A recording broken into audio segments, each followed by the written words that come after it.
በስመ አብ ወወልድ ወመንፈስ ቅዱስ አሐዱ አምላክ አሜን። እንዴት አመሻችሁ? በምሕረት በጸጋው የደገፈን አምላካችን በጌታችን በኢየሱስ የተመሰገነ ይሁን። አንደኛ ጢሞቴዎስ 3 አነባዋለሁ ሙሉውን የመጨረሻውን ቁጥር 16ን የምናየው ይሆናል። ማንም ኤጲስቆጶስነትን ቢፈልግ መልካምን ስራ ይመኛል የሚለው ቃል የታመነ ነው።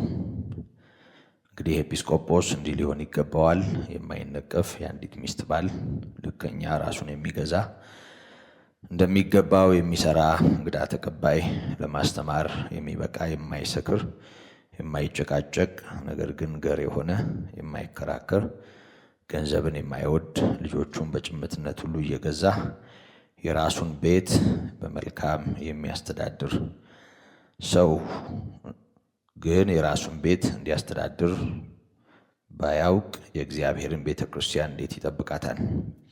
በትዕቢት ተነፍቶ በዲያብሎስ ፍርድ እንዳይወድቅ አዲስ ክርስቲያን አይሁን።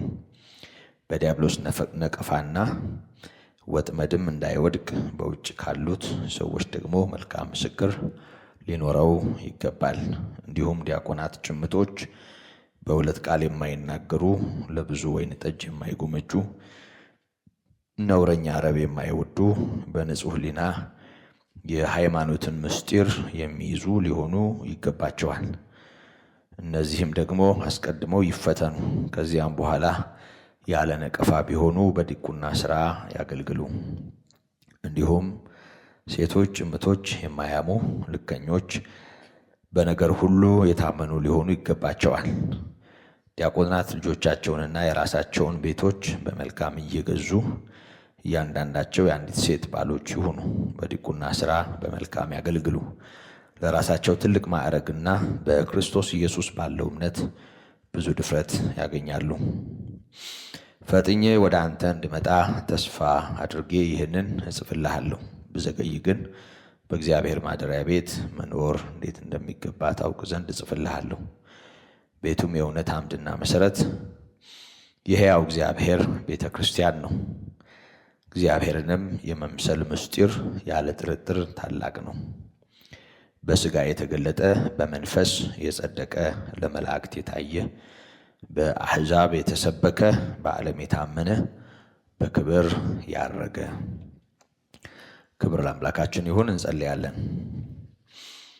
ቅዱስ አባታችን እግዚአብሔር የሕይወታችን ጌታ አምላካችን ሆይ እናመሰግንሃለን ስለሰበሰብከን፣ ልታስተምረን፣ ልትመክረን፣ ልባችንን በመልካም ነገር ልትሞላ፣ ልታጽናናን፣ ልታጸናን ጌታ ሆይ አንተ አብረኸን ሆነ እንዲህ ባለ ሁኔታ በፊትህ ስላኖርከን ክብር ላንተ ይሁን።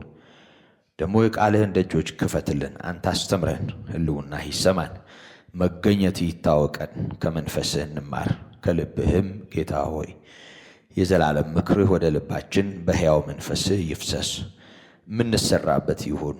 ጌታ ሆይ በመካከላችን ልትሰራ የወደድከውንም የምታደርግበት ይሁን። በነገር ሁሉ ጸጋህ ይብዛልን፣ በኢየሱስ ክርስቶስ ስም አሜን። ባለፈው በነበረን ጊዜ ሶስተኛውን ሐረግ ለመላእክት የታየ የሚለውን ተመልክተናል። ታስታውሳላችሁ። እግዚአብሔርን የመምሰል ምስጢር ያለ ጥርጥር ታላቅ ነው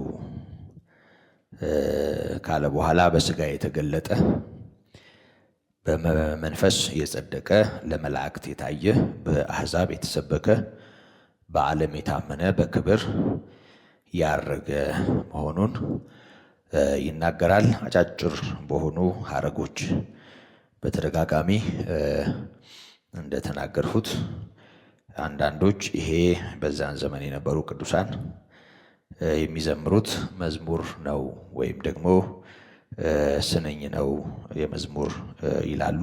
ያው ሊሆን ይችላል።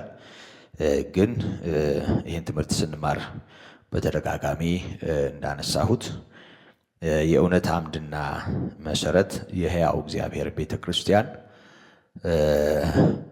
በክርስቶስ እግዚአብሔር ባደረገው ታላቅ ስራ እሱን ወደ መምሰል በመጡ ቅዱሳን በሕያዋን አለቶች በመጋጠም እሱ ማዕከል ሆኖ የምትታነጽ መሆኗን በተደጋጋሚ አይተናል። ከዚህ የተነሳ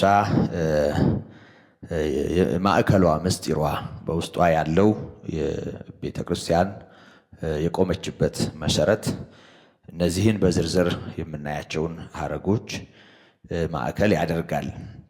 በዋናነት በሥጋ ተገልጧል። የተገለጠው አምላክ ነው።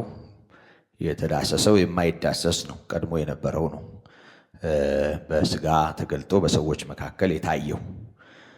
ስለዚህ የክርስቶስ ሥጋዌ ወይም በሥጋ የተገለጠ አምላክ እኛን የተዛመደ እኛን አካል ገንዘብ ያደረገው ጌታ ማንነት የዚህች ቤተ ክርስቲያን ዋና ምስጢር ነው፣ ዋና ትምህርት ነው።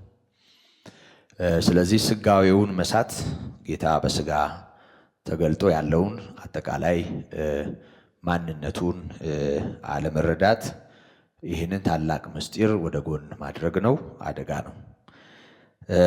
የመጀመሪያው ሐረግ በሥጋ መገለጡን የሚያሳይ ነው። የመጨረሻው በክብር ማድረጉን። በመሃል ያሉት አራቱም ነገሮች ያው ጌታ ኢየሱስ ክርስቶስ በሥጋ ተገልጦ በክብር ከማድረጉ ጋር ተያይዞ ያለውን አጠቃላይ ሁኔታ የያዙ ናቸው። በመንፈስ መጽደቁን፣ ለመላእክት መታየቱን፣ በአሕዛብ መሰበኩን፣ በዓለም የታመነ መሆኑን፣ ይሄ በዓለም የታመነው በክብር ማድረጉን ያሳያል። ከነዚህ አንዱንም መሳት ልክ አይደለም ማለት ነው። ስለዚህ ያየናቸውን ሶስቱን አልፈን ያልተመለከትናቸውን ቀሪዎቹን እንዳስሳለን። በአሕዛብ የተሰበከ ይላል። አራተኛው ነጥብ በአሕዛብ የተሰበከ። እንግዲህ እንደሚታወቀው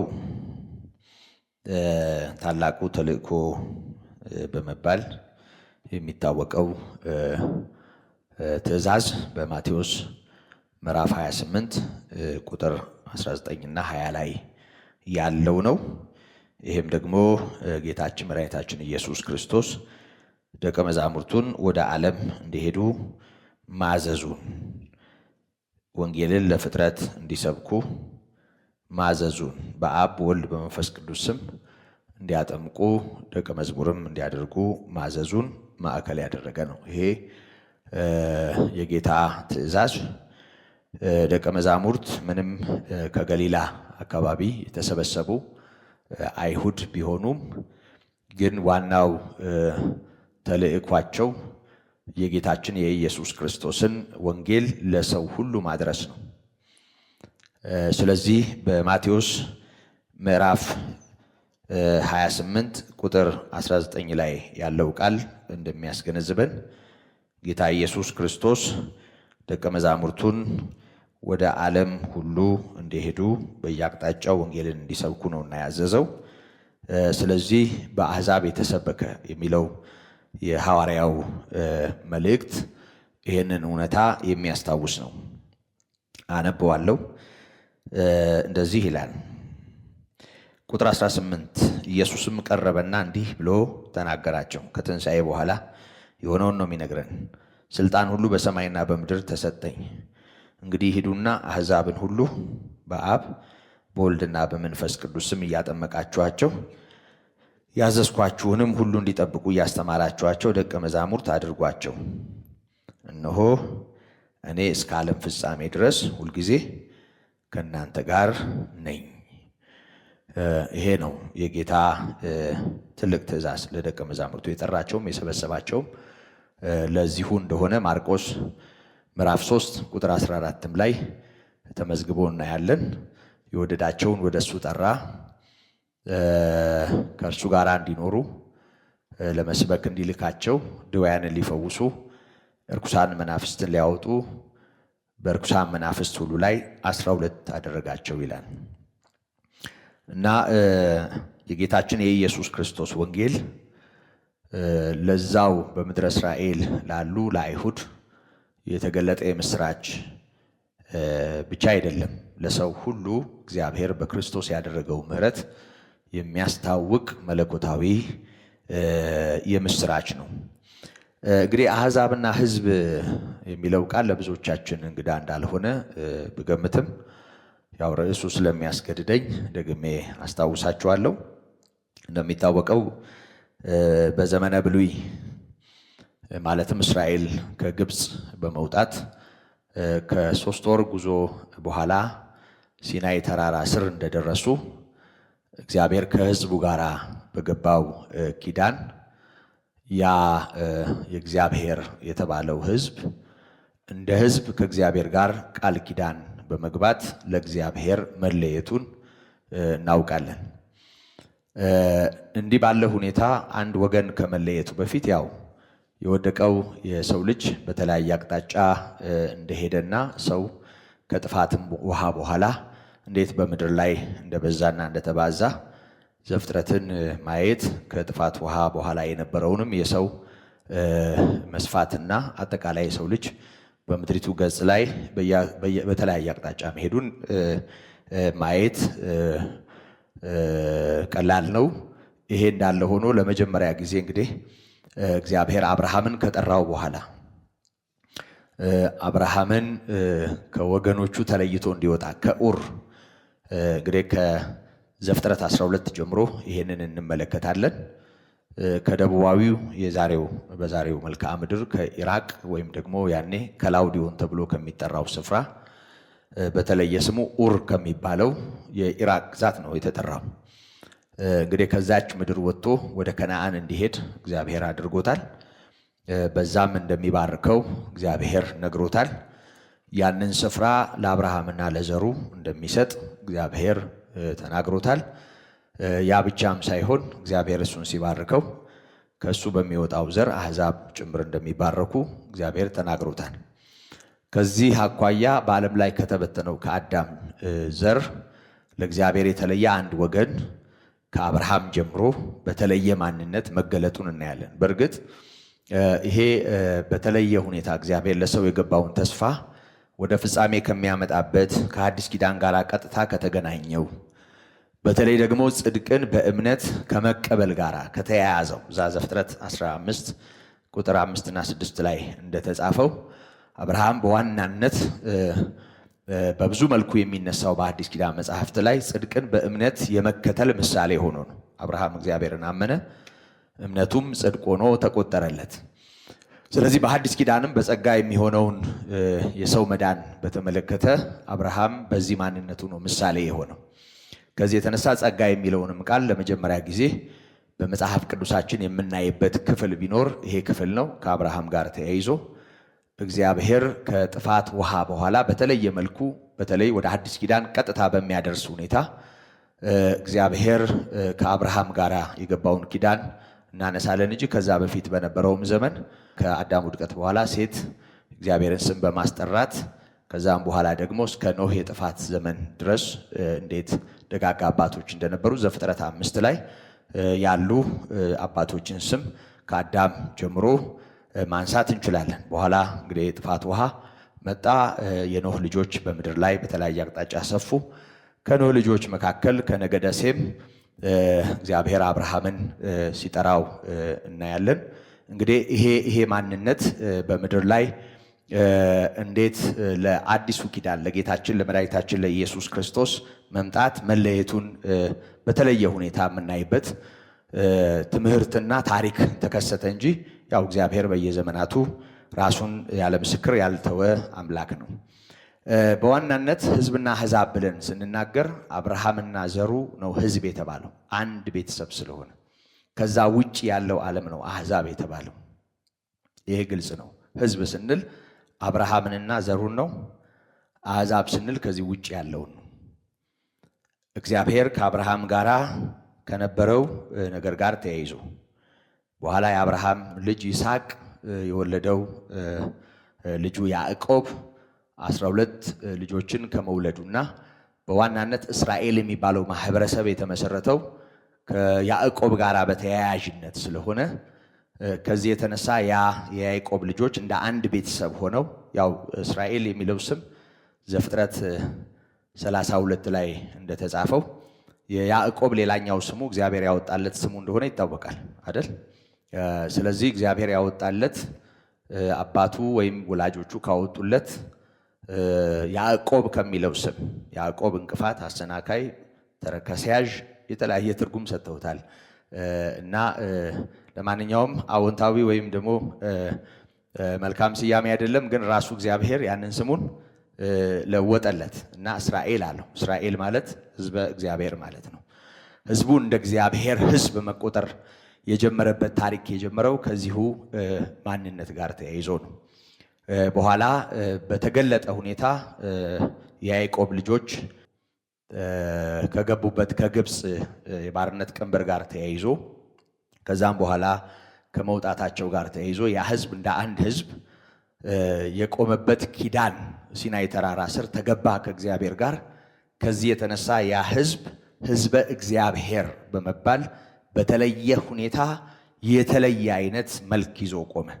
ያ የተለየ መልኩ ምንድነው? አንደኛ ከእግዚአብሔር ጋር በግልጽ ሲናይ ተራራ ስር ቃል ኪዳን መግባታቸው፣ ከዛ ባሻገር እግዚአብሔርን በግልጽ ለማምለክ የአምልኮ ስርዓት የያዙ ሆነው መገኘታቸው፣ ለዛ ስርዓት ማስፈጸም ካህናት መለየታቸው፣ ያንንም ስርዓት ራሱ እግዚአብሔር ማዋቀሩ እና ያ ሕዝብ በቃ የእግዚአብሔር ሕዝብ ተብሎ በተለየ ሁኔታ በኪዳን ከእግዚአብሔር ጋር መቆሙ ያንን ሕዝብ አሰኝቶታል። እና እንደ አጠቃላይ እንግዲህ እግዚአብሔር ለአዳም የገባው ተስፋ ያም ተስፋ ዘፍጥረት 3:15 ላይ ያለው በአንተና በሴቲቱ በዘርህና በዘሯ መካከል ጠላትነትን አደርጋለሁ፣ አንተ ሰኮናውን ትቀጠቅጣለህ፣ እሷ ናትህን በማለት ከሴቲቱ የሚወለደው ዘር አሁን ለተከሰተው ውድቀት ምላሽ የሚሆን ዘር መሆኑን እዛ ዘፍጥረት 3 ላይ ጠቆም ማድረጉ፣ በኋላም ከአብርሃም ጋር በተያያዘ አሕዛብን የሚባርከው ዘር ከሱ መወለዱን መናገሩ፣ በኋላም ደግሞ ከአብርሃም ዘር ለዚህ የይሁዳ ነገድ መለየቱ፣ ከይሁዳ ነገድ ዳዊት መምጣቱ፣ ከዳዊት ዘር ከሆነች ከድንግል ማርያም ጌታ ኢየሱስ ክርስቶስ መወለዱን ስናይ እግዚአብሔር ሰውን ለማዳን የገባውን ኪዳን ወደ ፍጻሜ ለማምጣት የለየውን አንድ ማህበረሰብ ነው የምናየው። እና ይሄ ማህበረሰብ ለምንድን ነው ሕዝብ የተባለው? በአንድ አባት ጥላ ውስጥ የሚታወቅ ስለሆነ ነው። በአንድ አባት ጥላ ውስጥ የሚታወቅ ስለሆነ ነው። ቤተሰብ ስንል ብዙ ጊዜ እናትና አባት ከዛ ልጆች ነው አይደል? ያው ቤተሰብ እንደየአካባቢው ያው ሊሰፋም ሊጠብም ይችላል። ግን በሚታወቅ ይሄ ህጋዊ በሆነው የዓለም ቋንቋ ቤተሰብ የሚለው መዋቅር እናትና አባት ከዛ ልጆች ነው አይደል? እኛ ወደ ላይ ወደታችም ወደዚህ ብዙ ቅርንጫፍ አለንና ፋሚሊ ስንል እንዳለ አካባቢውን ጠቅላላ ነው። እና አባት ከዛ ልጆች እና አንድ ቤተሰብ እና አብርሃም የያዕቆብ ልጆች እንደ አንድ ህዝብ ሲቆሙ ከባርነት መውጣት በኋላ በኪዳን ከእግዚአብሔር ጋር ሲተሳሰሩ ከዛ ውጪ የሆኑ ከአብርሃም ዘር እንኳ የሆኑ ሌሎች ወገኖች ነበሩ። ለምሳሌ ኤሳውን ማንሳት እንችላለን። ወደ ላይ ከፍ ብለን የያዕቆብን ወንድም አይደል? ያው መንትያ የሆነውን ማንሳት እንችላለን። ከዛ ባሻገር ከፍ ስንል ደግሞ እስማኤልንም ማንሳት እንችላለን። ከዛ ደግሞ ከፍ ስንል አብርሃም የወንድሙን ልጅ ሎጥን አይደለም አስከትሎ የወጣው እና ሎጥ አብሮት ነው የወጣው። ሎጥም የወንድም ልጅ ነው። ከዛ በኋላ ሎጥ እናያለን። ሎጥ ሰዶምና ገሞራ በፍርድ ከነደደች በኋላ ወይም እግዚአብሔር እነሱን ከቀጣ በኋላ ከገዛ ልጆቹ የወለዳቸው ልጆች አሉ፣ ሞዓብና አሞን የሚባሉ እና ብዙ ቤተሰቦች አሉ በጊዜው። ማለትም ለምሳሌ ሎጥ የወለዳቸው ልጆች አሞንና ሞዓብ እያንዳንዱ አንድ ቤተሰብ፣ ሁለት ቤተሰብ። ከዛ እስማኤል ሌላኛው ቤተሰብ፣ ከዛ ደግሞ ኤሳው ሌላኛው ቤተሰብ። እንደዚህ አድርገን እንኳ ብናየው እስራኤል የሚባለው ወገን ከእግዚአብሔር ጋር ኪዳን ገብቶ እንደ አንድ ሕዝብ ሲቆም ሌሎች አህዛብም ነበሩ። ስለዚህ አህዛብ የሚለው ቃል ትክክለኛ ትርጉም ብዙ ህዝቦች ማለት ነው። ብዙ ህዝቦች ማለት ነው። ህዝብ ማለት ደግሞ አንድ የታወቀ ህዝብ ማለት ነው። ግልጽ ነው ቋንቋ አይደል? የታወቀ በአንድ አባት ጥላ ውስጥ ያለውን ህዝብ ስንለው ከዛ የተለየው ምን እንላለን? አህዛብ እንላለን። አህዛብ ያው አሁን ባለንበት ሁኔታ ዝም ብሎ እብድ የበላው በሶ ነው። ምኑም አለየለትም። እኛም በአቅማችን አህዛብ እንላለን አይደል? እሷ አህዛብ ናት ሲሉ ሰማለሁ። እና አሁን ዝም ብሎ ነው። ግን ትክክለኛው መነሻው ይሄ ነው። ህዝብ ስንል ያዕቆብና ቤተሰቦቹ ናቸው። አህዛብ ስንል ከያዕቆብና ቤተሰቦቹ ውጭ ስንል ነው። በተደጋጋሚ ውጭ ያሉትን ማለታችን ነው። በተደጋጋሚ እንደምናነሳው በእርግጥ የያዕቆብ ልጆች ሲናይ ተራራ ስር ከእግዚአብሔር ጋር በኪዳን ሲተሳሰሩና አምላካቸው እግዚአብሔር ብቻ በመሆን እግዚአብሔርን ለማምለክ መሐላ ውስጥ ሲገቡ፣ ኪዳን ውስጥ ሲገቡ ሌላው ዓለም ከዛ ውጪ ስለነበረ አህዛብ በቀጥታም ሆነ በተዘዋዋሪ እግዚአብሔርን የማያመልክ ማህበረሰብ መገለጫ ሆኖ ይታወቃል። ስለዚህ አሁንም እኛ በተለመደው ቋንቋ አህዛብ ብለን ስንጠራ ዝም ብለን በደዴ ሆነን እንኳ ብንጠራ ምን ማለት ነው? በሌላ ቋንቋ ወይ ጣዖት የሚያመልክ ወይ ክርስቲያን ያልሆነ አይደል? ወይ በክርስቶስ ያልሆነ ማለት ነው። የሆነ ሆኖ ይሄ ልዩነት ለኛ ዛሬ ላይ ቆመን ለምንናገር በተለይም ደግሞ በጌታ ምሕረት ከአህዛብ ወደ እግዚአብሔር የፍቅር ልጅ መንግስት የፈለስን እኛ እውነቱን ለመናገር ስሜቱ ለኛ ብዙ ያን ያህል በህዝብና በአህዛብ መካከል ያለው ርቀት ብዙ የሚሰማን አይደለም። ሲጀመር እኛም ራሱ ከአህዛብ ወገን ስለነበር ግልጽ ነው። እና ዮሐንስ 10ን ሳነብ ሁልጊዜ ጌታ ኢየሱስ ክርስቶስ ያለውን ታስታውሳላችሁ። እኔ በጎች በር ነኝ፣ እኔ በጎች እረኛ ነኝ ባለበት ክፍል መልካም እረኛ ነፍሱን ስለ በጎቹ ያኖራል፣ ምንደኛው ግን ተኩላ በመጣ ጊዜ ትቶ ይሸሻል። ስለዚህ ስለ መንጎቼ ወይም ስለ በጎቼ ነፍሴን አኖራለሁ ባለበት ክፍል ከዚህ በረት ያልሆኑ ሌሎች በጎች አሉኝ እነሱን አመጣ ዘንድ ይገባኛል ማለቱን እዛ ዮሐንስ 10 ላይ ተመዝግቦ እናያለን። እና ይሄንን ባነበብኩ ቁጥር ያን ላይ ሆኖ ጌታ የተናገረው ስለኛ ነው እላለሁ። ግልጽ አይደለም? አዎ ስለኛ ልክ ነው። ከዚህ በረት ያልሆኑ ማለት ያ በረት የትኛው ነው? የእግዚአብሔር የተባለው ወገን። የእግዚአብሔር በተባለው ወገን የእግዚአብሔር አይደሉም የተባሉ ከተስፋው ቃል ኪዳን በመራቅ ያለ ክርስቶስ የነበረን እኛን ጌታ ያኔ እንዳየን ከርቀትና ከዚህ በረት ያልሆኑ በጎች አሉኝ እነሱን አመጣ ዘንድ ይገባኛል ማለቱን ልቤ ያስባልና ደስ ይለኛል። እግዚአብሔር ይመስገን። እና ያኔ የታየነው እኛ ነን። ከዚህ በረት አይደሉም የተባልነው ግን አመጣቸዋለሁ ያለንና እግዚአብሔር ይመስገን እግዚአብሔር ወደ ሆነው ወገን የቀላቀለን አይደል? እዛ ህብረት ውስጥ አይደለም ያለነው። ዕብራውያን 12 ላይ እንደተጻፈው በደስታ የተሰበሰቡ አላፋት መላእክት ወዳሉበት ወደ ጻድቃን መንፈሶች ወደ በኩራት ማህበር የሐዲስ ኪዳን መካከለኛ ወደሚሆን ወደ ኢየሱስ ከአቤል ደም ይልቅ ወደሚሻለውን ወደሚናገር ወደ መርጨት ደም በመድረስ እዚህ ማንነት ውስጥ ነን ያለ ነው። እዚህ አሁን የጌታ ቤት ከቅዱሳን ጋር ባለ አገሮች የእግዚአብሔር ቤተሰቦች ነን። እግዚአብሔር ይመስገን። ስለዚህ ይሄ ወንጌል በአሕዛብ ተሰብኳል። ጌታ ኢየሱስ ክርስቶስ ገና በትንሣኤው ጊዜና ወቅት ወደ አባቱ ሳይሄድ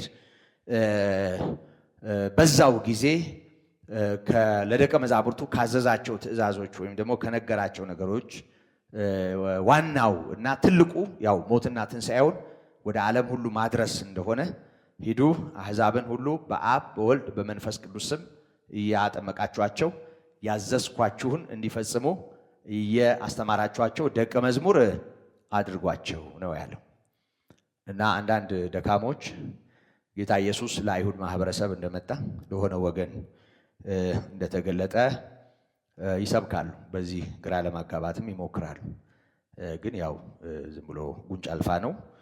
ብዙ እዛ ላይ ጊዜ አላጠፋም። ለማንኛውም በአሕዛብ የተሰበከ ማለት ይሄ እውነት ከሕዝብ አልፎ ወጥቶ እኛ ጋር መድረሱን የሚያረጋግጥ ነው። ከዚህ ጋር በተያያዥነት የተወሰኑ ጥቅሶች እንደው ጥቅስ የማያስፈልገው ሐሳብ ነው፣ ያው ይገባናል። በተለይ ወንጌላቱን ባነበብን ጊዜ ሁሉ ጌታ ኢየሱስ ክርስቶስ የተናገረው አደራ ይሄ እንደሆነ ሉቃስም ማርቆስም በመጨረሻው የወንጌሉ የመጨረሻ አንቀጽ ላይ ይሄንኑ ጠቆም አድርገውናል።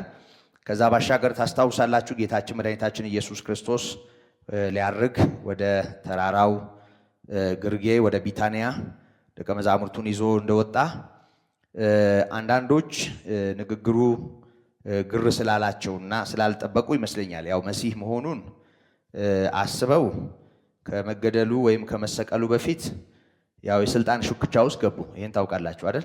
ከመካከላቸው ታላቅ ለመሆን አንዳንዶች በአማላጅ በኩል በእናታቸው በኩል እነ ዮሐንስ የሆነ ሙከራ አደረጉ። ግን ያው የእሱና የነሱ ሐሳብ የተለያየ ስለነበር ጌታ ኢየሱስ ክርስቶስ ሲሰቀል ያ ነገር በቃ ያከተመለት መሰላቸው። ደግሞ ተነሳ ጌታ እና ሲነሳና እንደገና ሕያው ሆኖ ሲያዩት የዳዊት መንግስት በዛው ዘመን የምትመጣ መሰለቻቸው። ስለዚህ በተስፋ ሲከተሉት ቆዩ እና ሐዋርያት ሥራ ምዕራፍ 1 ቁጥር 8 ላይ እንደምናስተውለው ከዛ ቀደም አድርገን ማንበብ እንችላለን። እንደምናስተውለው ለኢየሩሳሌም መንግስትን ሳትመልስ ወዴት ነው የምትሄደው የሚል ጥያቄ ጠየቁት። ከቁጥር 6 ጀምሮ ተጽፎ እንደምናየው ጌታችን ኢየሱስ ክርስቶስ ግን የመለሰላቸው መልስ እነሱ እስከ ምድር ዳርቻ ድረስ ምስክሮቹ እንዲሆኑ የተጠሩ መሆናቸውንና ማይመለከታቸውን ማያገባቸውን ነገር በተመለከተ እሱን ለእግዚአብሔር እንዲተዉ ይህንን እንዲያውቁ እንዳልተፈቀደላቸው መናገሩን እናስታውሳለን። ጌታ ሆይ በዚህ ወራት ለእስራኤል መንግስትን ትመልሳለህን ብለው ጠየቁት። እርሱም አብ በገዛ ስልጣኑ ያደረገውን ወራትንና ዘመናትን ታውቁ ዘንድ ለእናንተ አልተሰጣችሁም። ነገር ግን መንፈስ ቅዱስ በእናንተ ላይ በወረደ ጊዜ ኃይልን ትቀበላላችሁ። በኢየሩሳሌምም በይሁዳም ሁሉ በሰማርያም እስከ ምድር ዳርም ድረስ ምስክሮቼ ትሆናላችሁ አለ። ስለዚህ ሰው ወዳለበት ሁሉ በመሄድ በእግዚአብሔር መንፈስ ኃይል የክርስቶስ ምስክሮች እንዲሆኑ ጌታችን ኢየሱስ ክርስቶስ ይሄን አደራ ለነሱ መስጠቱንና ይሄንን እንዲያስቡ ማስገንዘቡን ያስታውሰናል። እንግዲህ ከዚህ ጋር በተያያዥነት በሐዲስ ኪዳን እግዚአብሔር በእውነትና በመንፈስ ነው የሚመለከው። ዮሐንስ ምዕራፍ 4 ከቁጥር 21 ጀምሮ እስከ 24 ጌታ ለሳምራዊቱ ከተናገረው ነገር እንደምንረዳው ስለዚህ በመላው ምድሪቱ በእውነትና በመንፈስ የሚመለከውን አምላክ በእውነትና በመንፈስ እንዲያመልኩ ከጣዖታት ወደ ጌታ ፊታቸውን ዘወር እንዲያደርጉ ይህንን የወንጌል አደራ ተሸክመው ወደ መላው ዓለም ወይም ወደ ምድሪቱ ዳርቻ እንዲሄዱ ማዘዙን እናያለን እና በዓለም የተሰበከ የሚለው ይሄ የጌታ አደራ በምድር በየትኛውም ጽንፍ የሚነገር መለኮታዊ አዋጅ የእግዚአብሔር መንግስት አዋጅ መሆኑን ያሳየናል። እንደውም ከዚህ ጋር በተያያዥነት እንደው ከዚህ ሐሳብ ሳልወጣ በልቤም ሲመላለስ ስለነበረ እንደው ጠቅላላ አድርጌ አንድ ነገር ላስታውሳችሁ። በተለይ የማቴዎስ ወንጌል ያው እንግዲህ ተንስኡን የምትከታተሉ ሰዎች አብራችሁን እንደሆናችሁ አስባለሁ። አብዛኛው መልእክቱና ትምህርቱ የእግዚአብሔር መንግስት በምድር ወይም በሰዎች መካከል እንዴት ባለ ሁኔታ እየሰራች መሆኑን የሚያስረግጥ ነው። በተለይ በማቴዎስ 12 ቁጥር 28 ላይ በመንፈስ ቅዱስ አጋንንትን የማወጣ ከሆነ እንኪያስ የእግዚአብሔር መንግስት በመካከላችሁ ናት አለ ጌታ። ይሄን ብቻ አይደለም ያለው፣ እዛው ቁጥር 29 ላይ ኃይለኛውን ሳያስር ወደ ቤቱ በመግባት ምርኮን የሚበዘብዝ ማን ነው በማለት ተናገረ። ስለዚህ ሰው ከክፉ ኃይል ነፃ ወጥቶ ወደ እግዚአብሔር ምሕረት የሚመጣ ከሆነ ከጨለማው ስልጣን ወደ እግዚአብሔር ፍቅር ልጅ መንግስት ነው የሚፈልሰው። ቆላሲስ 1:13 ላይ እንደተመዘገበው ይሄ ደግሞ በእግዚአብሔር ኃይል ነው የሚሆነው። ከዚህ የተነሳ የእግዚአብሔር መንግስት በምድር በጌታችን በኢየሱስ ክርስቶስ መገለጡን ወይም መገለጧን ወንጌላዊው በብዙ ይነግረናል። እንደው ሰፊ ነገር ውስጥ መግባት አልፈልግም ወደ ሰፊ ነገር ውስጥ ስለሚከተኝ፣ ግን ብዙ ጊዜ እግዚአብሔር መንግስት ሲባል በሁላችንም አእምሮ ውስጥ የሚታየው ያው ከሞት ባሻገር ሰዎች እንደ ስራቸውም ይሁን እንደ እምነታቸው የሆነ ነገር አግኝተው የሚገቡበት ሌላ ዓለም ነው። ብዙ ጊዜ ሰው አእምሮ ውስጥ ያለው እሱ ነው። ግን እግዚአብሔር መንግስት በመካከላችን ናት። ይህች የእግዚአብሔር መንግስት ናት። ግልጽ ነው። ከጨለማው ስልጣን አምልጠን የጌታን ቃል አለ እየሰማን ያለን የመንግስቱን አዋጅ የሰማይ የሆነውን መርህ እኮ ነው እያደመጥን ያለን። የምናመልከው ማንን? እግዚአብሔርን በክርስቶስ አይደል? እኛ የክርስቶስ ነን። ስለዚህ የሰይጣን አይደለንም። ከመንግስቱ አምልጠናል። ከጨለማው ስልጣን ድነናል። ጌታን የምናመልክ ነን። በእንዲህ አይነት ሁኔታ ተሰብስበን እግዚአብሔርን የምናመልክ እኛ የመንግስቱ ልጆች ነን፣ ወይም ደግሞ በእግዚአብሔር መንግስት ውስጥ ያለን የመንግስተ ሰማያት ደቀ መዛሙርት ነን። ስለዚህ ስለ መንግስተ ሰማያት ሲታሰብ እንደው አርቀን እዛ ያለውን ብቻ እናስብ። መንግስቱ ዛሬ ሁሉን ትገዛለች። መንግስቱ ከተለያየ ቦታ ሰዎችን እየነጠቀች ታመጣለች። ከተለያየ ዘር ወይም ብሔር ከምንለው ዘር እንኳን የተለያየ አይደለም። ታውቃላችሁ አይደል? ዘር አንድ ነው። ከተለያየ ብሔርም አገር ማለት ነው። ታውቃላችሁ ይሄንን ማለት አይደል? ብሔር አማራ፣ ትግሬ፣ ወላይታ፣ ኦሮሞ ማለት አይደለም። ብሔር አገር ማለት ነው። እሱንም እንተው ለጊዜው እና ከተለያየ ቦታ ጠርቶናል። ከተለያየ ማንነት እንዲህ ሰብስቦናል በደሙ ዋጅቶ።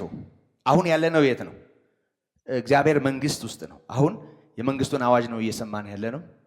የእግዚአብሔር መንግስት ፈቃድ ነው እያደመጥን ያለነው። እግዚአብሔር በመካከላችን እንዴት እንደሚሰራ እያየን እያደነቅን ጌታን እያመለክን ያለነው። እኛ የክርስቶስ ነን። ስለዚህ በመካከላችን የእግዚአብሔር መንግስት እንዲህ ባለ ሁኔታ በጽድቅ እየሰራች ነው። ስለዚህ በዚህ መንግስት ውስጥ ሁሉም እድል ፈንታ አግኝቷል። በማን ምክንያት? በጌታችን በኢየሱስ ክርስቶስ ምክንያት። ምንድነው ወደዚህ የወሰደኝ? ሁለት ነገሮች፣ ሁለት ጥቅሶችን አስታውሼ ነው የምመለሰው። በማቴዎስ ምዕራፍ 21 ምዕራፍ 21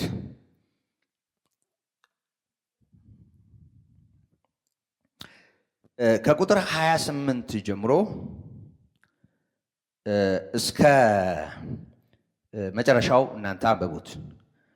ሁለት ነገሮች፣ ሁለት ጥቅሶችን ብቻ ከዚህ ወስዳለሁ። ይኸውላችሁ ቁጥር 28 ላይ ምን ይመስላችኋል አለ ጌታ ኢየሱስ ክርስቶስ። ከላይ ያው ይሄን የምታደርገው በማን ስልጣን ነው? ማነህ አንተ? እንዲህ አይነት ግርግር ፈጥረዋል አይደል? ወደ ቤተ መቅደስ መጥቶ ቤተ መቅደሱን ስላጠራ ይሄ እርግብ የሚሸጡበትን ገንዘብ የሚመነዝሩበትን የሚነግዱበትን ጠረጴዛዎቻቸውን ይሄ መደቦቻቸውን ስለገለባበጠ በስጨት ብለዋል። የሕዝብ አለቆች ስለሆኑ በማን ስልጣን ነው ይሄን የሚያደርገው ብለው መጥተው የስልጣንም ጉዳይ እልቅናቸውንም የተጋፋ ስለመሰላቸው ይሄንን ተናገሩ። ብቻ ከዚህ ጋር ተያይዞ ጥያቄ ጠየቃቸው። ጥያቄውን ካልመለሱ እንደማይመልስላቸው ተናገር አይደል? የዮሐንስ ስልጣን ከማን ነው አላቸው። እንዲህ ብንለው እንዲህ፣ እንዲያ ብንለው እንዲህ አሉ። ስለዚህ እውነቱን ሊነግሩ ስላልወደዱ እኔም አልመልስላችሁም ብሎ አለፋቸው እና ከዛ ሌላ ምሳሌ ነገራቸው። ምን ይመስላችኋል አለ። አንድ ሰው ሁለት ልጆች ነበሩት። አንደኛው ቀርቦ ልጄ ሆይ ዛሬ ሄድና በወይኔ አትክልት ስራ አለው። እርሱም መልሶ አልወድም አለ። ኋላ ግን ተጸጸተና ሄደ። አንደኛውን ጠራና ሄድና ስራ ብሎ አዘዘው። እሺ ጌታዬ ብሎ አክብሮ ሄደ። ግን አልሄደም። ግልጽ ነው። ከፊቱ ወጣ ግን አልሄደም። እና ጌታ ነው ይሄን ምሳሌ የተናገረው። እንግዲህ ምን ይመስላችኋል አለ። ከሁለቱ የአባቱን ፈቃድ የፈጸመው የትኛው ነው አለ። የትኛው ነው? የመጀመሪያው ሂድ ሲባል አይ አለ አልፈልግም አለ። ግን ከወጣ በኋላ ከነከነውና አለና ሄደ ወደሚፈለገው ቦታ። ሁለተኛውን ሲናገረው እሺ አለ አክብሮ እሺ ጌታዬ ብሎ ሽቁጥቁጥ ብሎ አድምጦ ወጣ። ግን አልሄደም። እና ከሁለታቸው ማን ነው የአባቱን ፈቃድ ያደረገው አላቸው። ጥያቄው እንዲህ ለማወላዳት የሚመች ስላልሆነ ያው ታላቁ ነዋ አሉ። ይሄ ተጸጽቶ በኋላ የሄደው ነዋ አሉ። ይሄንን እንደመለሱ ምን አላቸው ጌታ? ከሁለቱ የአባቱን ፈቃድ ያደረገ ማን ነው ብሎ ጠየቃቸው። ፊተኛው አሉት። ኢየሱስም እንዲህ አላቸው፣ እውነት እላችኋለሁ ቀራጮችና ጋለሞቶች ወደ እግዚአብሔር መንግሥት በመግባት ይቀድሟችኋል አለ። ማለት በዛው ሕዝብ መካከል የሕዝብ አለቆች የሆኑ አሉ። በዛው ሕዝብ መካከል ትልቁን ኃላፊነት የያዙ ሰዎች አሉ። እሺም የሚሉ እሺም የሚያሰኙ አሉ። ግን ለእግዚአብሔር ፈቃድና እውነት ለክርስቶስ ያልታዘዙ። ይሄ ከታች ያለው የጌታ ትንታኔ መጀመሪያ ባለመታዘዝ በአመፃ የነበሩ በኋላ ግን ተወቅሰው እውነትን የተቀበሉ ሰዎች መጀመሪያ እሺ እንታዘዛለን ብለው ላልታዘዙ ሰዎች ኩነኔ ሆነዋል። እነዚህ ይቀድሟችኋል ወደ እግዚአብሔር መንግሥት በመግባት ጋለሞቶች፣ ቀራጮች አላቸው። ይሄ እንግዲህ እሺ በማለት በመታዘዝ ለእውነታው ዝም ብሎ በቃል ብቻም ሳይሆን ምላሽ በመስጠት የእግዚአብሔር መንግሥት ስለሚቀላቀሉ ሰዎች ጌታ በምሳሌ የተናገረው ነው። ቀጣዩ ላይ ሌላ ምሳሌ ያነሳ። ምሳሌው በጣም የታወቀ ስለሆነ ዝርዝሩን አልናገርም። ሌላኛው ምሳሌ ምንድነው? የወይን አትክልት ባለቤት የሆነ ሰው ቅጥር ቀጥሮ መጥመቂያ ሰርቶ በዙሪያው አጥር አድርጎ ከዛ ለገበሬዎች አከራይቶ ሄደ። ጊዜው ሲደርስ መጥተው ለሱ ድርሻ እንዲሰጡ ሎሌዎችን አገልጋዮቹን ላከ። ነገር ግን የመጡትን ሰዎች አሳድዷቸው ድርሻውን ላለመስጠት። ከዛ ሌሎቹንም ላከ። ሌሎቹንም ደበደቡ እና የተለያየ አይነት አደጋ ደረሱባቸው። መጨረሻ ላይ ልጄን ያፍሩትና ይፈሩት ይሆናል ብሎ ልጁን ላከ። ገና ከርቀት ሲመጣ ይሄማ ወራሹ ነው አሉ። እንግደለውና እንዳለ ውርሱንም ሁሉን ነገር የኛ እናድርጋሉ። ገና ሲመጣ ይዘው ከእርሻው ጎትተው አውጥተው ገደሉትና ይሄን ሰው አጠፉት። ጌታ ይሄን ምሳሌ ከተናገረ በኋላ የወይኑ አትክልት ባለቤት ከመጣ በኋላ ምን የሚያደርግ ይመስላችኋል ብሎ ጠየቃቸው። ምንም በቃ በአራት ነጥብ እነዛን ክፎች ያጠፋቸዋል አሉ። ከዛ ዘሩን ወይም ማነው ይቅርታ እርሻውን ወይም ቦታውን እንደው ፍሬውን ለሚያደርግ ለሌላ ለተሻለ ለሚታመን ሰው ይሰጣል በማለት ተናገሩ። ጌታችን ኢየሱስ ክርስቶስ ያሉትን ተከትሎ ምን አላቸው? ጉዳዩ ስለነሱ የተነገረ ስለነበረ የእግዚአብሔር መንግሥት ከናንተ ትወሰዳለች፣ ፍሬዋን ለሚያደርግ ሕዝብ ትሰጣለች። ይሄ የእግዚአብሔር ሕዝብ ነቢያትን በመግደል ክርስቶስ ኢየሱስን ጭምር በመስቀል አመጹን በእግዚአብሔር ፊት ከፍ ያደረገ ሕዝብ ነው ያ ወገን። ስለሌላ ዓለም የተናገረው ምክንያቱም ቁጥር 45 እና ቁጥር 46 ላይ የካህናት አለቆችና ፈሪሳውያንም ምሳሌዎቹን ሰምተው ስለ እነርሱ እንደተናገረ አስተዋሉ፣ ሊይዙትም ፈለጉ። ግን ሕዝቡ እንደ ነቢይ ስላዩ ፈሩ። እና ምን ማለት ነው? ምሳሌው ቀጥታ ስለ እነሱ የተነገረ ነው። ቀድመው የነበሩ ነቢያትን እዛ ውስጥ ላለመግባት ነው። ምናልባትም ቴሌቪዥን ላይ የምትከታተሉ ከሆናችሁ ደግሞ ያው ዝርዝር ነገር እዛ ላይ ስላለው ያንን እዛው ታደምጡታላችሁ። በየዘመናቱ እንዴት የእግዚአብሔር የሆኑትን ሰዎች በመግደል በማሳደድ የብዙ ሰዎችን ደም ያፈሱ እንደነበረ ጌታ ኢየሱስ ክርስቶስ ምዕራፍ 23 ቁጥር 38 ላይ ኢየሩሳሌም ኢየሩሳሌም ነቢያትን የምትገድይ ዶሮ ጫጩቶቿ እንደምትሰበስብ ስንት ጊዜ ልሰበስባችሁ ፈለግኩኝ፣ ከዚህ በኋላ ደጃችሁ የተፈታ ሆኖ ይቀርላችኋል በማለት ፍርድ እስኪያስተላልፍ ድረስ ፍርዱም ደግሞ በ70 ዓመተ ምህረት እስኪፈጸም ድረስ ኢየሩሳሌም ለእግዚአብሔር አመፀኛ ሆናለች። ግን ወደዚህ ነገር ያመጣኝ እነዚህ ሁለት ጥቅሶች ናቸው። ቁጥር 31 እና 43። ቁጥር 43 የእግዚአብሔር መንግሥት ከናንተ ትወሰዳለች አለ። ለማን ትሰጣለች? ፍሬዋን ለሚያደርግ ሕዝብ። ስለዚህ እኛ አሁን የእግዚአብሔር ሕዝብ ነን፣ ያውም ቅዱስ ሕዝብ፣ ለርስቱ የተለየን ወገን። ቅዱስ ጴጥሮስ እንደሱ ነው ያለው። ለሌላ ህዝብ እግዚአብሔር መንግስቱን ሰጥቷል። መንግስቱ በመካከላችን በጽድቅ እየሰራች ነው። ሰው ሊያስተውለው ላያስተውለው ይችላል። ክፎችም ደጎችም ሊሰገሰጉበት ይችላል። ብዙ ዝርዝር ነገር ውስጥ አልገባም። የሆነ ሆኖ ግን የእግዚአብሔር መንግስት በምድር ላይ አሁን ባለው ሁኔታ በጽድቅ እየሰራች ነው። ስለ መንግስተ ሰማያት ሲታሰብ እንደው ከሞት ባሻገር ጌታ አምጥቶ እዛ ሜዳ ላይ አንጥፎ እያንዳንዱን መርጦ ወዲያ ወዲህ ስለሚልበት እንደሱ ነው ሰው ሁሉ የሚያስበው። ድሮ ጀምሮ ስንማር በቃ አንዴ ምድር በቃ ያለ ግሬደር ለጥ ብላ ስትደለደል አይደል? ውሃ ምኑ ሳይኖር ለጥ ስትል ሁሉ በጥፍሩ ሲቆም እንደሱ ነው አይምሮአችን ላይ ያለው። ከዛ በኋላ በነጭ ዙፋን ላይ ተቀምጦ አንተ በዚህ አንተ በዛ ሲል እንደሱ ነው አይምሮአችን ላይ ያለው። ጌታ በጽድቅ የሚፈርድበት ቀን አለ፣ የሚበቀልበት ቀን አለ። ያ ቀን ሌላ ነው። ግን አሁን ባለንበት ሁኔታ እግዚአብሔር ይመስገን የእግዚአብሔር መንግስት በመጠባበቅ አትመጣም፣ በመካከላችን ናት። ጌታ ኢየሱስ እንደሱ ነው ያለው። በአሕዛብ መካከል ተሰብኳል። ሌላ ምስክር አያስፈልገውም፣ ጥቅስም አያስፈልገውም። እኔ ምስክር ነኝ። እኔ ከአሕዛብ ወገን እንደሆንኩ ነው የማውቀው እስካሁን ድረስ ይመስለኛል አይደል? ታውቃላችሁ በዚህ ዘመን ክርስቲያን የሆነ አይሁድም አይሁድ አይደለም።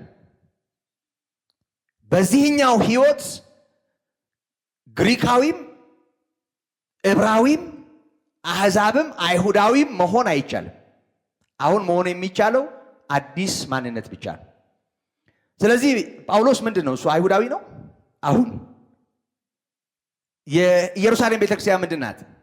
አሁን ሌላ እኮ ማህበረሰብ ነው። አዲስ ሰው እኮ ናት። አዲስ አካል እኮ ናት። ስለዚህ እግዚአብሔር ሌላ ማንነት ክርስቶስን በተቀበልነው በእኛ ሌላ ማንነትን ለመንግስቱ እግዚአብሔር ጠርቷል፣ ለይቷል እና ይሄ ተፈጽሟል። ጌታ ኢየሱስ በግልጽ ነው ያለው፣ የእግዚአብሔር መንግስት ከእናንተ ትወሰዳለች፣ ፍሬዋን ለሚያደርግ ህዝብ ትሰጣለች። በዚህ ድንጋይ ላይ የሚወድቅ ይቀጠቀጣል፣ ድንጋዩ የሚወድቅበት ይፈጫል ነው ያለው። አለቱ የማዕዘን ራስ የሆነው አለት፣ የእንቅፋት ድንጋይ የተባለው አለት ጌታ ኢየሱስ ነው። ጴጥሮስም ይሄን ደጋግሞ ነግሮናል። እሱ ላይ መውደቅም መጋጋጥ ነው። እሱም የወደቀበት ይፈጫል። ይሄ የእንቅፋት ድንጋይ የማሰናከያ አለት የሆነው ጌታ ኢየሱስ ነው። በእርሱ የሚያምን አያፍርም ተብሎ ተጽፏል። በእሱ በማመናችን እንደ ሕያዋን ድንጋዮች እርስ በርስ ተጋጥመን መንፈሳዊ ቤት ለመሆን የተሰራን እኛ በአሕዛብ ወንጌል ስለተሰበከና ኢየሱስ ለሁሉ ስለመጣ ነው እኛ የጌታ ይሆን። ግልጽ ነው። ትንሽ ይመስላል። ምናልባት በዚህ ዙሪያ የተለየ አቋምና የተለየ ነገር ያላቸውን ሰዎች ብታዩ ምን ማለት እንደሆነ ይገባቸዋል። ክርስቶስን የአይሁድ መሲህ የዛ ህዝብ አገልጋይ አድርገው የሚስሉ እንዳሉ ይታወቃል። እና ጌታ ኢየሱስ የነፍሳችን ሊቀ ካህን የነፍሳችን ጠባቂና እረኛ ነው። እግዚአብሔር ይመስገን። ከዚህ ጋር በተያያዥነት መቼም እንደ ምሳሌ የተወሰኑ ነገሮችን ላስታውሳችሁ። እንደ ምሳሌ ቅድም እንዳልኳችሁ ግብረ ሐዋርያትን ማንበብ ሐዋርያት ሥራ ማለት ወንጌል ከኢየሩሳሌም ወተለያየ አቅጣጫ እንዴት እንደተጓዘ የሚያሳየውን ወደ አውሮፓም ወደ ሌላውም የዓለም ክፍል የተዛመተበትን ሁኔታ ማየት ጌታ ኢየሱስ ክርስቶስ ለሁሉ የተገለጠ መድኃኒት መሆኑን ለመረዳት ብቸኛና በቂ ማስረጃ ነው። እንዳለ እናንተ አንብቡት። ግን ከዚህ ጋር በተያያዥነት እንደው ከአሕዛብ ጋር ተያይዞ የተሰመረባቸውን የተወሰኑ ነገሮች ላስታውሳችሁ።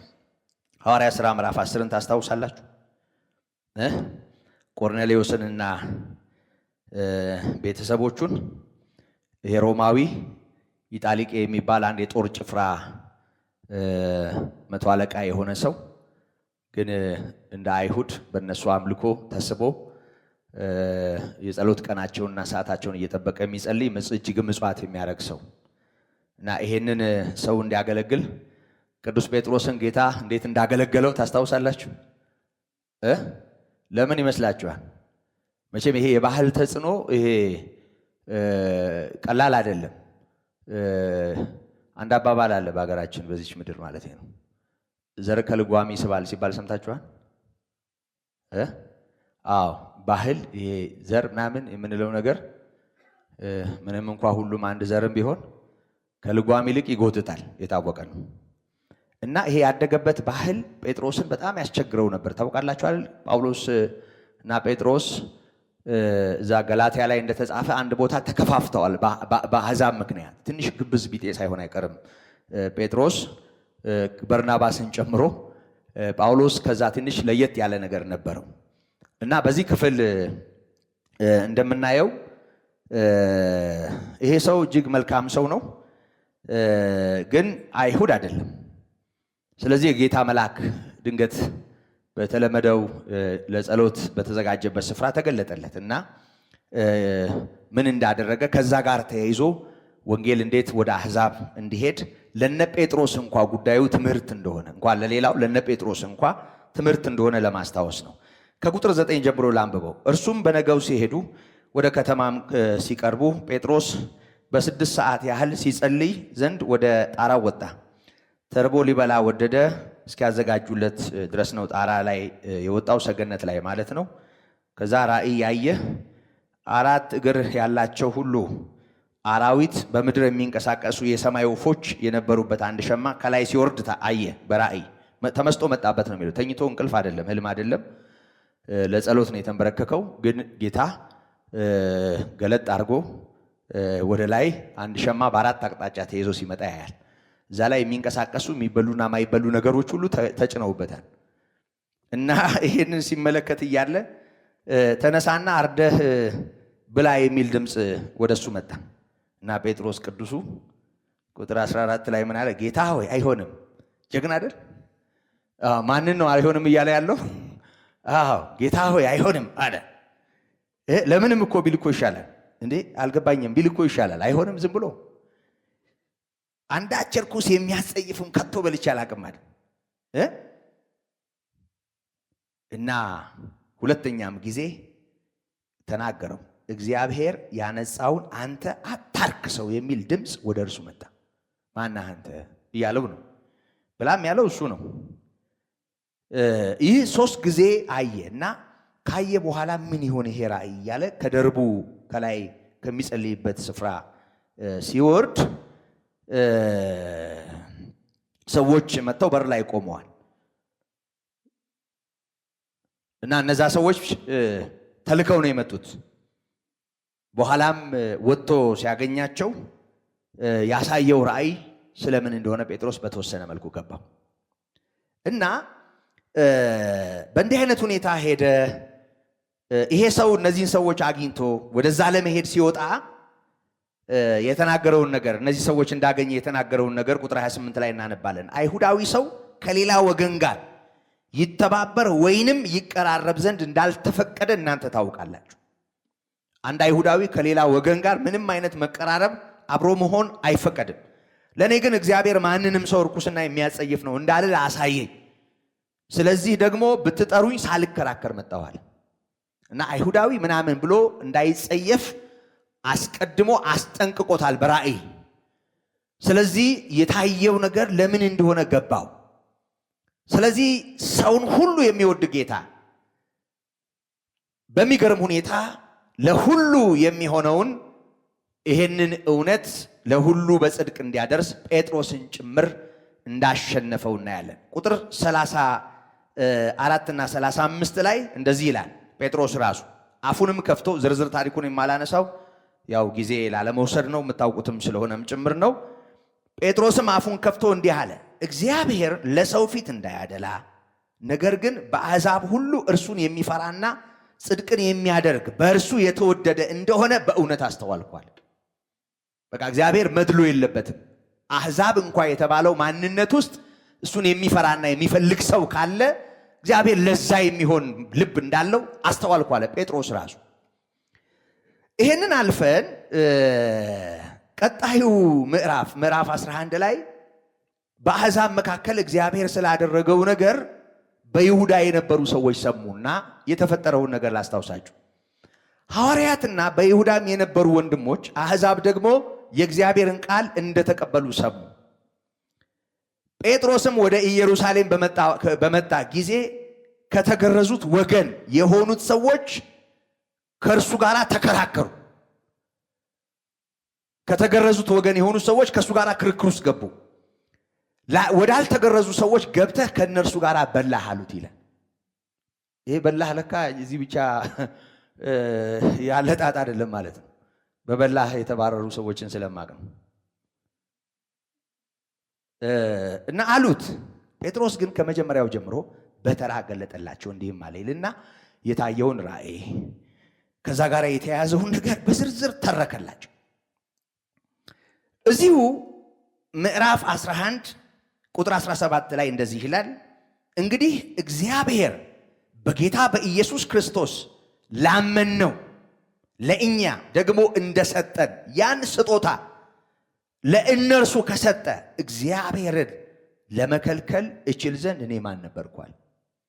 በእርሱ ላመንነው ለእኛ የሰጠውን ያንኑ ስጦታ በክርስቶስ ላመንነው የተሰጠ ስጦታ የሚለው ምንድን ነው?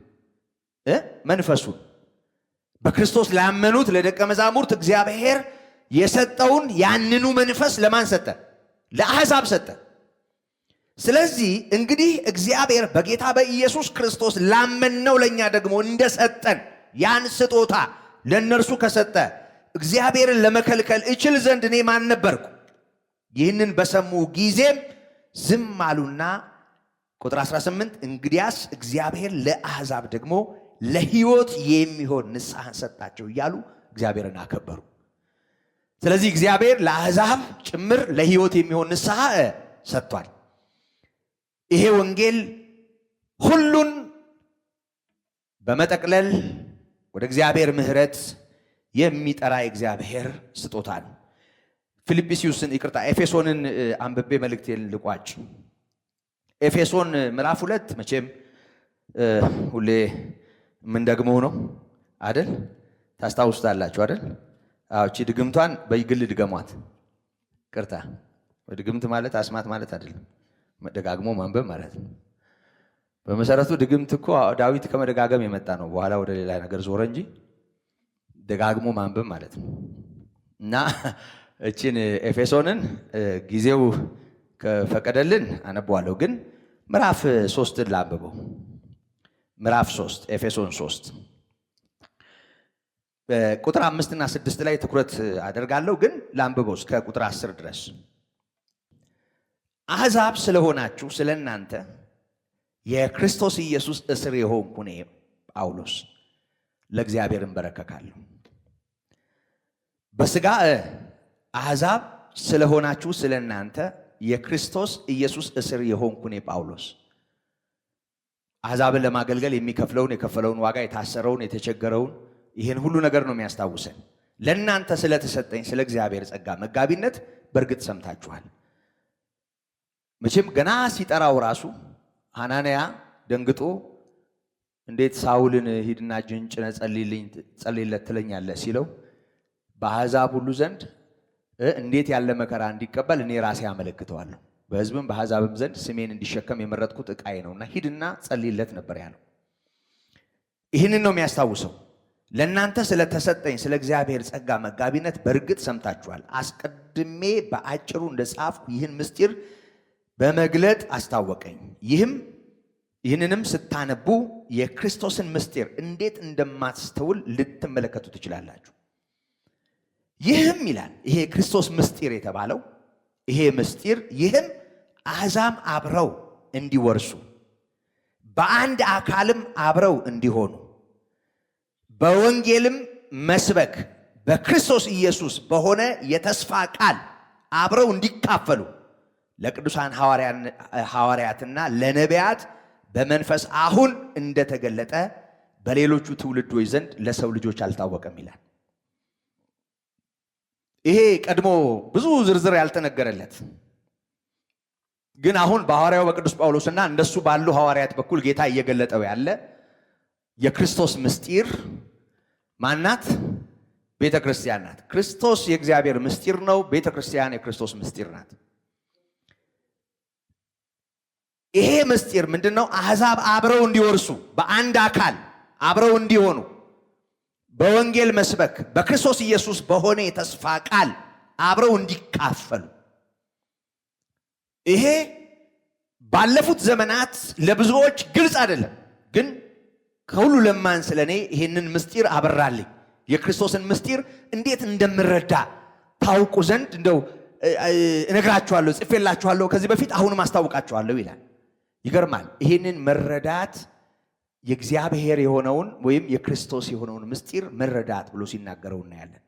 አሕዛብ አብረው እንዲወርሱ ወንጌል እንዲደርሳቸው ወደ እግዚአብሔር ምሕረት እንዲመጡ ፍለጋ የሌለውን የክርስቶስን ባለጠግነት በወንጌል በኩል እንዲያገኙ እንዴት አይነት ምሕረት እግዚአብሔር ለአሕዛብ እንዳደረገ ጭምር ይናገራል። እንደ ኃይሉ ሥራ እንደተሰጠኝም እንደ እግዚአብሔር ጸጋ ስጦታ መጠን የወንጌል አገልጋይ ሆንኩለት። ፍለጋ የሌለውን የክርስቶስን ባለጠግነት ለአሕዛብ ሰብክ ዘንድ ሁሉንም በፈጠረው በእግዚአብሔር ከዘላለም የተሰወረው ምስጢር ሥርዓት ምን እንደሆነ ለሁሉ እገልጥ ዘንድ ይህ ጸጋ ከቅዱሳን ሁሉ ይልቅ ለማንስ ለእኔ ተሰጠኝ።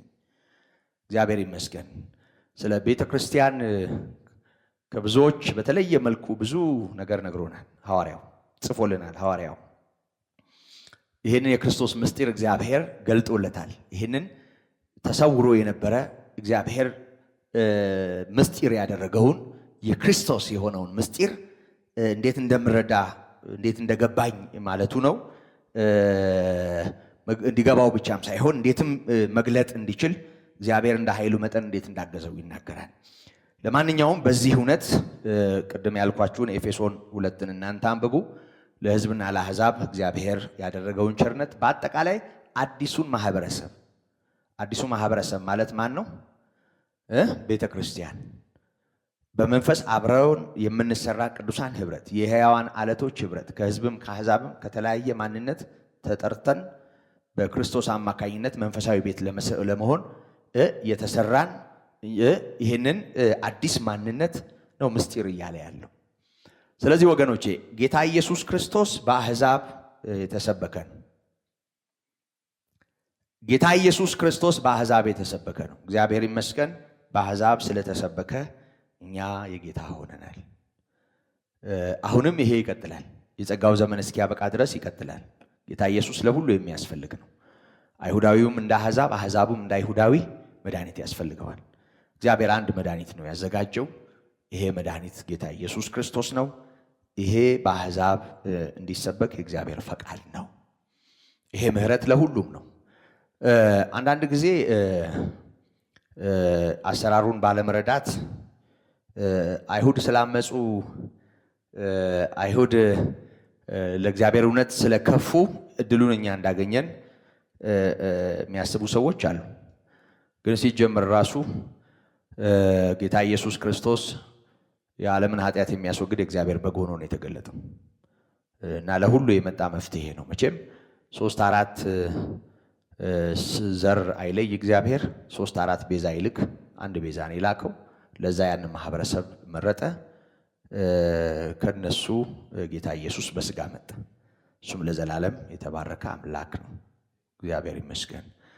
ስለዚህ ኢየሱስ ለሁሉ መድኃኒት ነው እና የክርስቲያኖች ጌታ ብቻ አይደለም። ግልጽ ነው።